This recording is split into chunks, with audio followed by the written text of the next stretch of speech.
অবশেষে আমাদের বাংলার দক্ষিণ পশ্চিম মৌসুমী বায়ু প্রবেশ করলো উত্তরবঙ্গের দিকে। 9 তারিখের দিকে দক্ষিণ পশ্চিম মৌসুমী বায়ু প্রবেশ করেছে। এর ফলে আমাদের উত্তরবঙ্গে প্রচণ্ড ভারী থেকে দু এক পশলা অতি ভারী বৃষ্টিপাত হচ্ছে। এছাড়াও আজকে 10ই জুন এবং আমাদের আলিপুর আবহাওয়া দপ্তর থেকে জানাচ্ছে যে আগামী 48 ঘন্টার মধ্যে দক্ষিণ পশ্চিম মৌসুমী বায়ু আরও সক্রিয়ভাবে ঠিক আমাদের গাঙ্গে দক্ষিণবঙ্গের দিকে প্রবেশ করার সম্ভাবনা রয়েছে এবং উত্তরবঙ্গের বাকি জেলাগুলোতে দক্ষিণ পশ্চিম মৌসুমী বায়ু প্রবেশ করে বিশেষ করে জলপাইগুড়ি, আলিপুরদুয়ার, কোচবিহার, এছাড়া আমরা কালিম্পংয়ের বেশ কিছু অঞ্চলে দক্ষিণ পশ্চিম মৌসুমী বায়ু প্রবেশ করেছে। বিশেষ করে আমার দার্জিলিংয়ের কিছু অংশে মৌসুমী বায়ু প্রবেশ করে, যেমন পুরোপুরিভাবে আগামী 48 ঘন্টার মধ্যে দক্ষিণ পশ্চিম মৌসুমী বায়ু প্রবেশ করে যাওয়ার সম্ভাবনা রয়েছে এবং আগামী 4 থেকে 5 দিনের মধ্যে এদিকে উড়িষ্যা, এদিকে আমাদের মহারাষ্ট্রের দিকে, এছাড়া অন্ধ্রপ্রদেশের কিছু অংশে বর্ষা প্রবেশ করার সম্ভাবনা রয়েছে এবং দক্ষিণ ভারতের তামিলনাড়ু, এদিকে আমাদের পুদুচেরি, এছাড়া আমাদের যে কর্ণাটকে বেশ সব পুরোপুরিভাবে বর্ষা প্রবেশ করে গেছে। কর্ণাটকের দিকে কিছু অংশে বর্ষা প্রবেশ করতে বাকি রয়েছে এবং আগামী 48 ঘন্টার মধ্যে পুরোপুরিভাবে দক্ষিণ পশ্চিম মৌসুমী বায়ু প্রবেশ করে যাওয়ার সম্ভাবনা রয়েছে দক্ষিণ ভারতের বেশ কিছু অঞ্চলে। এছাড়াও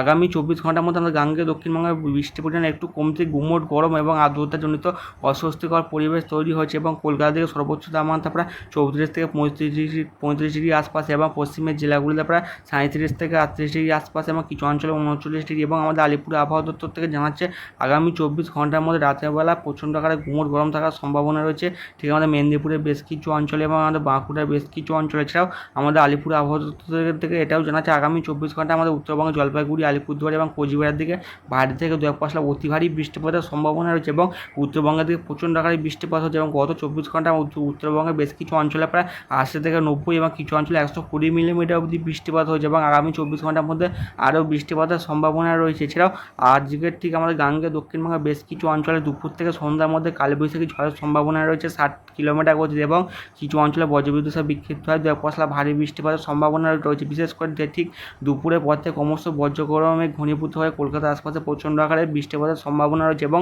প্রচণ্ড বজ্রপাতের সম্ভাবনা রয়েছে। এখন মেঘ গলি ক্রমশ বজ্রপাতের সংখ্যা বেশি হচ্ছে এবং প্রচণ্ড ঝড় বৃষ্টির কারণে বেশ কিছু অঞ্চলে গাছপালাও ভেঙে যাচ্ছে এবং অবশ্যই ঝড় বৃষ্টির সময় অবশ্যই বাড়ির বাইরে বেশিক্ষণ না থাকার পরামর্শ দিচ্ছে এবং প্রচণ্ড ঝড় বৃষ্টির সময় অবশ্যই কোনো কংক্রিটের বাড়িতে বা কোনো দোকানে নিরাপদ স্থানে থাকার পরামর্শ দিচ্ছে আমাদের আলিপুর আবহাওয়া দপ্তর থেকে। এছাড়াও আমাদের আলিপুর আবহাওয়া দপ্তর থেকে জানাচ্ছে ঠিক আগামী 24 ঘন্টার মধ্যে ঠিক আমাদের পূর্ব রাজ্যে ঠিক অরুণাচল প্রদেশ, আসাম, মেঘালয়, উপকূলীয় কর্ণাটক, এইদিকে আমাদের উত্তরবঙ্গের বেশ কিছু অঞ্চল, সিকিমের দিকে ভারী থেকে দু এক পশলা অতি ভারী বৃষ্টিপাত হতে পারে। এদিকে বিহার, এদিকে অভ্যন্তরীণ কর্ণাটকের দিকে নাগাল্যান্ড, মণিপুর, মিজোরামের বেশ কিছু অঞ্চলে ভারী বৃষ্টিপাত হতে পারে। এছাড়াও আগামী 24 ঘন্টার মধ্যে আন্দামান নিকোবর দ্বীপপুঞ্জের দিকে, এইদিকে আমাদের পদুচেরি, করাইকুলার দিকে 40 থেকে 50 কিলোমিটার বেগে দমকা ঝোড়া বইতে পারে। এছাড়াও আগামী 24 ঘন্টার মধ্যে ঠিক আমাদের হরিয়ানা, চণ্ডীগড়, দিল্লি, হিমাচল প্রদেশ, জম্মু কাশ্মীরের দিকে তাপপ্রবাহ চলার সম্ভাবনা রয়েছে। এছাড়াও আগামী 24 ঘন্টার মধ্যে কোঙ্কণ, গোয়া, উড়িষ্যা এবং বেশ কিছু অঞ্চলে গরম এবং আর্দ্রতাজনিত অস্বস্তিকর পরিবেশ তৈরি হওয়ার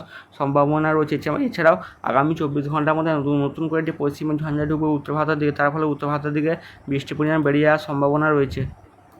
ECMWF মডেল থেকে দেখা যাচ্ছে আজ দুপুর 2টোর দিকে কলকাতার আশপাশে প্রচণ্ড আকারে বৃষ্টিপাতের সম্ভাবনা রয়েছে। বিশেষ করে উত্তর 24 পরগনার দিকে, দক্ষিণ 24 পরগনার দিকে, এছাড়াও ক্যানিংয়ের দিকে, হাওড়া, ভাটপাড়া, এছাড়া আমাদের ঠিক সুন্দরবন লাগোয়া অঞ্চলগুলোতে ক্যানিংয়ের দিকে এবং আমাদের মেদিনীপুরের দিকের দিকে প্রচণ্ড আকারে বৃষ্টিপাত হতে পারে। বাংলাদেশের ঢাকার দিকে, খুলনা, এদিকে রাজশাহী, বরগুনা, ময়মনসিংহ, এদিকে আমাদের ব্রাহ্মণবাড়িয়ার দিকে, সিলেটের দিকে, এদিকে হাতিয়ার দিকে, চট্টগ্রাম, কক্সবাজারের দিকে ভারী থেকে দু এক পশলা অতি ভারী বৃষ্টির সঙ্গে দমকা ঝোড়া বইতে পারে। এছাড়া মায়ানমারের দিকে প্রচণ্ড ভারী বৃষ্টিপাত হবে এবং আজ দুপুর 2টো থেকে 3টের মধ্যে আমাদের উত্তরবঙ্গের শিলিগুড়ির দিকে বজ্রবিদ্যুৎ সহ ভারী বৃষ্টিপাতের সম্ভাবনা রয়েছে এবং গ্যাংটকের দিকে, সিকিমের দিকে প্রচণ্ড ভারী বৃষ্টিপাত হবে। এদিকে মিরিকের দিকে, দার্জিলিং, এদিকে ওদলাবাড়ির দিকে, ধূপগুড়ির দিকে, এদিকে কালিম্পংয়ের বেশ কিছু অঞ্চলে প্রচণ্ড ভারী বৃষ্টিপাতের সম্ভাবনা রয়েছে। নেপালের কাঠমান্ডুর দিকে ভারী বৃষ্টিপাত হবে। এদিকে বিহারের দিকেও বজ্রবিদ্যুৎ সহ বিক্ষিপ্ত ভারী বৃষ্টিপাতের সম্ভাবনা রয়েছে। এছাড়াও উড়িষ্যার ভদ্রক, এদিকে চাঁদিপুর, এদিকে কেন্দুঝড়গড়ের দিকে, এছাড়াও আমাদের ঠিকানা পুরী বেশ কিছু অঞ্চলে বজ্রবিদ্যুৎ সহ বিক্ষিপ্ত ভারী বৃষ্টিপাতের সম্ভাবনা রয়েছে। এছাড়াও কেরালার দিকে বজ্রবিদ্যুৎ সহ ভারী থেকে দু এক পশলা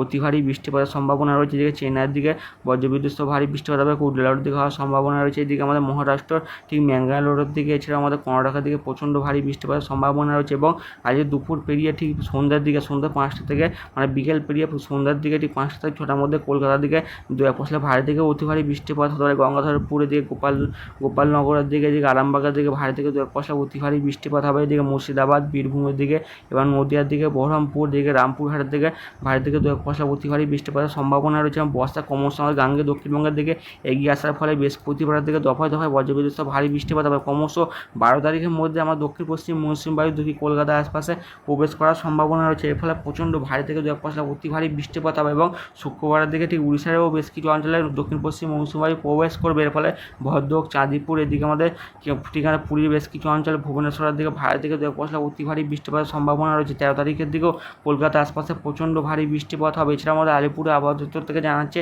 এবছর দক্ষিণ পশ্চিম মৌসুমী বায়ু উত্তরবঙ্গের দিকে একটু দেরিতে প্রবেশ করেছে, মানে 2 থেকে 3 দিন পরে প্রবেশ করলে আমাদের উত্তরবঙ্গের বেশ কিছু অঞ্চলে। উপগ্রহ চিত্র থেকে দেখা যাচ্ছে ঠিক আমাদের সুন্দরবন লাগোয়া অঞ্চলগুলিতে এবং বাংলাদেশের দক্ষিণ ভাগে বরগুনা, খুলনা, এছাড়া আমাদের সুন্দরবনের ঠিক ক্যানিং এদিকে ফিশারগঞ্জের দিকে উত্তর 24 পরগনার বেশ কিছু অঞ্চলে বজ্রগড় মেঘ উঠতে দেখা যাচ্ছে এবং আগামী 2 থেকে 3 ঘন্টার মধ্যে এই মেঘটি ক্রমশ ঘনীভূত হয়ে বজ্রগড় মেঘ ক্রমশ শক্তি বৃদ্ধি করে ক্রমশ আমাদের কলকাতা থেকে বৃষ্টিপাত ঘটাতে পারে এবং দমকা ঝোড়ো হাওয়া ঘটানোর সম্ভাবনা রয়েছে এবং আগামী 2 থেকে 3 ঘন্টার মধ্যে ঝেঁপে বৃষ্টিপাতের সম্ভাবনা রয়েছে 24 পরগনা, কলকাতা, হাওড়া, হুগলির বেশ কিছু অঞ্চলে এবং মেদিনীপুরের দিকেও বজ্রবিদ্যুৎ সহ বিক্ষিপ্ত ভারী বৃষ্টিপাত হতে পারে।